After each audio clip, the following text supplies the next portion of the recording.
சமீபத்தில் பரபரப்பாக பேசக்கூடிய வழக்கு எஸ்வி சேகர் வழக்கு.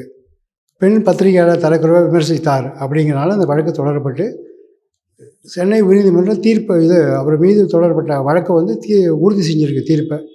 இது சப்போஸ் உச்சநீதிமன்றம் வரைக்கும் இந்த வழக்கு போயிட்டுருக்கு. இது பரபரப்பாக இப்போ பேசப்பட்டதுனால இந்த வழக்கை கொஞ்சம் எளிமைப்படுத்தி நீங்கள் விளக்க முடியுமா? இப்போ இந்த எஸ்வி சேகர் வழக்கு பார்த்தீங்கன்னா ஏப்ரல் 2018 அப்போ நடந்த அஃபென்ஸ். இந்த அஃபென்ஸ் என்ன அப்படின்னா, பெண் பத்திரிகையாளரை அவதூறாக தரைக்குறைவாக பேசினது தான் வழக்கு. இப்போ ஒரு அஃபென்ஸ் கிரியேட் ஆயிடுச்சு அப்படின்னாலே எல்லாருக்குமே தெரியும். அதாவது எஃப்ஐஆர் ஃபைல் ஆயிரும். எஃப்ஐஆருக்கு அடுத்து போலீஸ் இன்வெஸ்டிகேஷன் பண்ணி அந்த வழக்கு சம்பந்தப்பட்ட சாட்சி ஆவணங்கள், அதாவது டாக்குமெண்ட்ஸ் அண்ட் விட்னஸஸை சேகரித்து சார்ஜ் ஷீட்டை ஃபைல் பண்ணுவாங்க. அதை நம்ம ஃபைனல் போலீஸ் ரிப்போர்ட் அப்படின் மாதிரி தான் காமனாக நம்ம சாமானிய வழக்கு முறையில் சார்ஜ் ஷீட் அப்படின்னு சொல்லுவோம். இப்போ இது ஃபைல் பண்ணோன்னே அந்த தகுந்த ஜூடிசிக்ஷன் அதிகாரம் உள்ள நீதிமன்றத்திற்கு ட்ரையலுக்கு போயிடும். இப்போ இதுக்கு எந்த கோர்ட் அப்படின்னா சிறப்பு நீதிமன்றம், எம்எல்ஏ எம்பிக்கான சிறப்பு நீதிமன்றத்தில் இந்த ட்ரையல் போகும். பட் இதுக்கு இடையில என்ன நடந்திருக்கு அப்படின்னா, அதாவது 2023 இந்த எஃப்ஐஆர்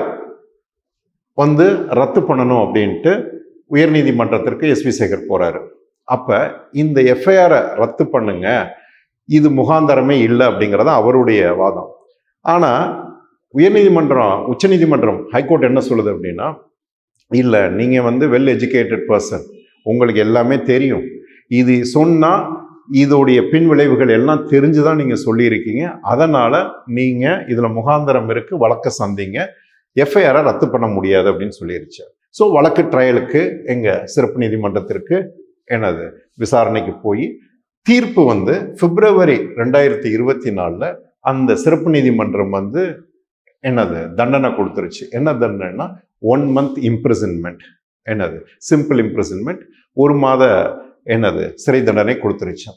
இப்போ இதுக்கு அடுத்து அவங்க ஹைகோர்ட் வராங்க. அதாவது கிரிமினல் ரிவிஷன் பெட்டிஷன் மூலமா ஹைகோர்ட் வராங்க.